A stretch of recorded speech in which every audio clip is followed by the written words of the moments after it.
اتلعبت واحده والثانيه كده على حدود منطقه الجزاء. لمسه في اتجاه امو خطير، خطير يا ولد يا امو، يا ولد يا امو بيسجل الهدف الاول. بقول لحضراتكم لعيب كبير ولاعيب خطير ولاعيب متميز جدا. يا ولد شوف عملها ازاي، عملها بصباع رجله الكبير كده رائعه جدا في اعلى الزاويه للحارس كميني، وهدف عالمي، هدف عالمي الحقيقه نادي مصر المقاصه. هدف حلو قوي للاعب محمد عادل امو في اللقطه الماضيه، يتقدم به مصر المقاصه هنا في ملعب الاسيوطي على نادي لافيينا بهدف مقابل لا شيء. انما هدف حلو قوي ويعني تمريره رائعه. قلت لحضراتكم لما بيوصلوا بيشكلوا خطوره كبيره جدا، وبالفعل قدروا ان هم يسجلوا الهدف الاول في مباراه اليوم لصالح نادي مصر للمقاصه. ولكن ترجع لحلواني بيلعبها الماهر ناحيه الشمال.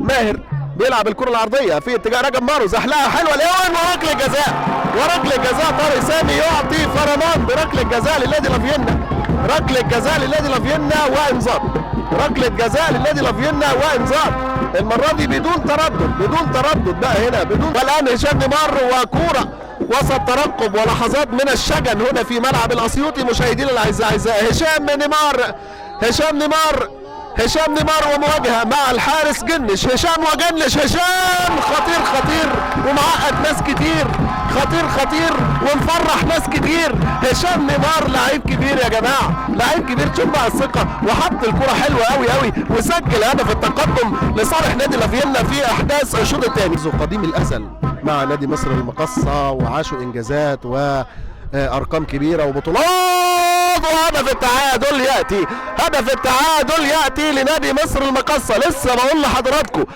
بقول لحضراتكم وبالفعل المقاصه كان قادرا على ان يسجل التعادل عن طريق اللاعب احمد رأفت اللاعب البديل، يسجل هدف التعديل.